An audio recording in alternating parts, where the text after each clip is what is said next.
होती है हम लोग। आज हम सोए नहीं, हम खाए सो नहीं। कंपनसेशन की अनाउंस बहुत मुश्किल होता साहब, बहुत मुश्किल होता। ये से बोलना भी हम लोगों को ऐसा अजीब दिख रहा है कि हमारे भाइयों के गले में सोने के चेन हाँ, थे, एक चीज ब्रासलेट, अंगूठियां पूरे गायब हो गए, कुछ भी नहीं है उनके। जब बॉडी, मैं आपको फोटोज बताता हूँ उनके, अभी इनके फोटो देखो आप। मैं आपको फोटो बताता हूँ उनका। हेड कौन है?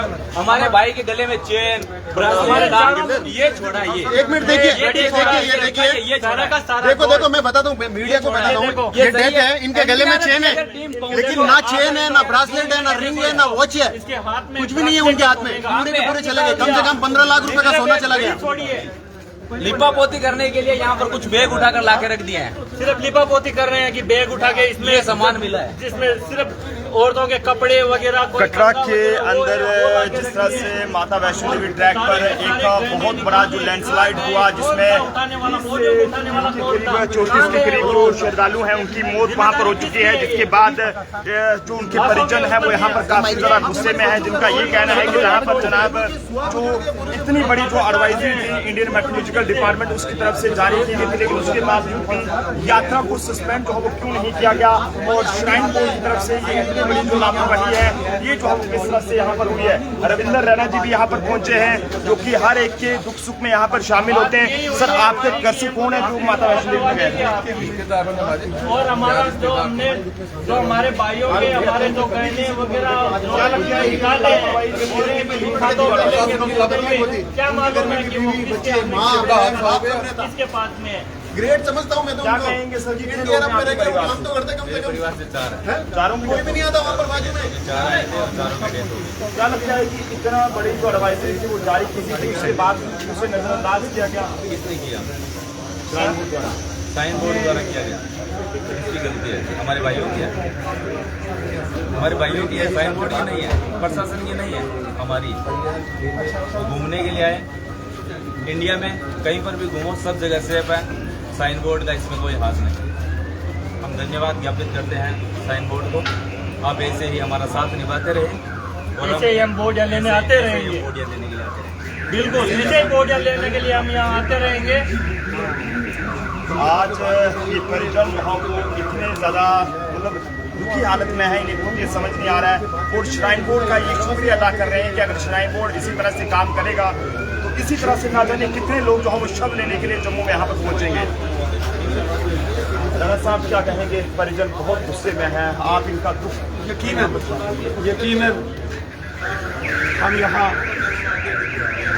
जम्मू मेडिकल कॉलेज हॉस्पिटल में वो तमाम श्रद्धालु, वो यात्री जो अर्धकुंवारी माता जी के दरबार में जाते समय लैंडस्लाइड की चपेट में आ गए, उनके पार्थिव शरीर यहाँ लाए गए हैं। उन सबके परिजन यहाँ राजस्थान, महाराष्ट्र, दिल्ली, उत्तर प्रदेश, पंजाब और हरियाणा से यहाँ आए हैं। मध्य प्रदेश से भी आए हैं। बहुत दुखद त्रासदी हुई है, बहुत कष्टदायक है। हम सुबह से ही यहाँ आए हैं ताकि ये जो लोग उनके परिवारजन जो आज यहाँ आए हैं उनको कोई परेशानी यहाँ ना हो, उनकी मदद, उनके सहयोग के लिए आए हैं, उनका दुख तकलीफ बांटने आए हैं। बहुत दुखद त्रासदी है। 35 पार्थिव शरीर यहाँ लाए गए हैं। कोई हैदराबाद से आया है, कोई भोपाल से आया है, कोई राजस्थान से आया है। बहुत दुखद मंजर है, बहुत तकलीफ देने वाला मंजर है। मैं सुबह से यहाँ इनके सहयोग के लिए रविंदर रैना जी की भी आंखें यहाँ पर नम हैं और हर किसी को हौसला यहाँ पर दे रहे हैं, लेकिन इसके बावजूद अगर हम बात करें तो यहाँ पर लोगों में गुस्सा है।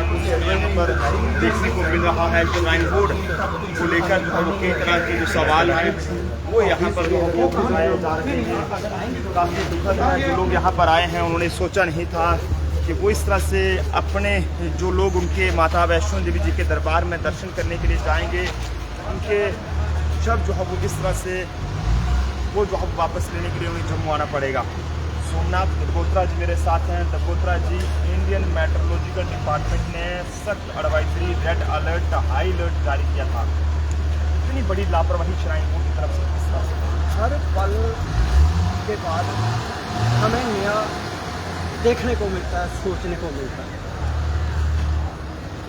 आप भी क्वेश्चन कर रहे थे कि एडवाइजरी थी, अलर्ट था, लेकिन फिर भी यात्रा को अलो क्यों किया, यही एक क्वेश्चन है ना। हम ये समझ रहे हैं आज श्राइन बोर्ड जो है, जो वैष्णो देवी मंदिर है ना, उसको मंदिर नहीं समझता श्राइन बोर्ड, उसको शायद बिजनेस हब बना दिया है इन्होंने। इसलिए यात्रा सस्पेंड नहीं की गई कि हम दुकानदार हैं, एक दिन दुकान नहीं खोलेंगे तो हमारा 1000 रुपये का नुकसान हो जाएगा। अगर इनकी दुकान एक दिन नहीं चलेगी, इनको करोड़ों रुपए का नुकसान हो जाता है, क्योंकि वहां पे करोड़ों रुपया लोग डोनेट करते हैं। कोई चांदी करता है, कोई सोना करता है, कोई कैश करता है।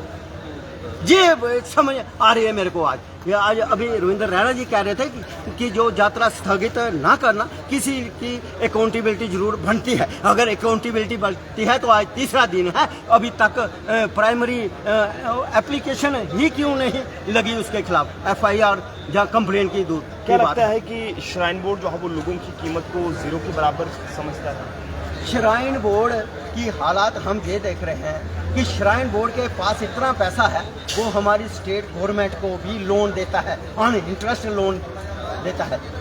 क्या वो अभी वहाँ पे जो है ना, वो उसको हम ये नहीं कह सकते कि ये कोई और लोग हैं।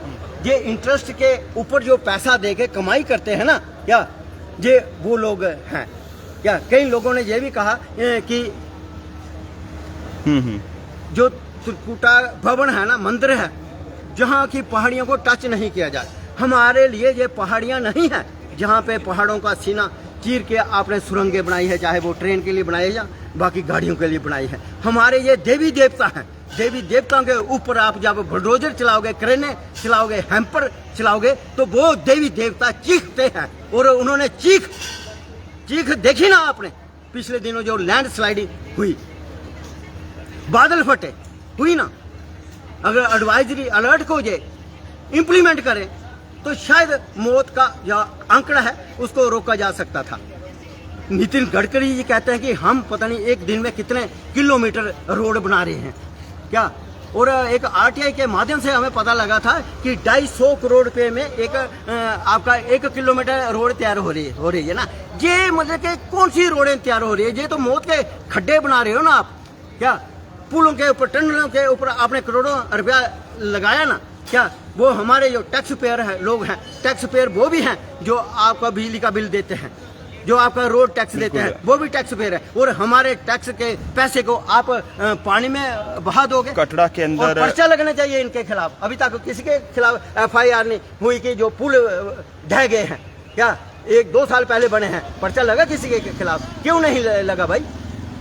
ये पुलों की तो गारंटी 500-500 साल होती है, आपकी तो 2 साल भी नहीं चले पुल, पर्चा क्यों नहीं लगा आपके खिलाफ?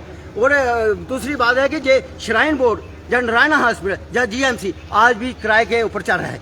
कल 6 डेड बॉडी जहाँ से गई थी, एक बड़ी गाड़ी गई थी, शायद उसमें 2 और 4 छोटी गाड़ियाँ गई थी, वो प्राइवेट गाड़ी गई थी। शायद बेशक इसका पैसा उन्होंने देना, श्राइन बोर्ड वालों ने, लेकिन प्राइवेट एम्बुलेंस के ऊपर निर्भर क्यों है हमारा श्राइन बोर्ड, जबकि वो लोगों को लोन देने में सक्षम है?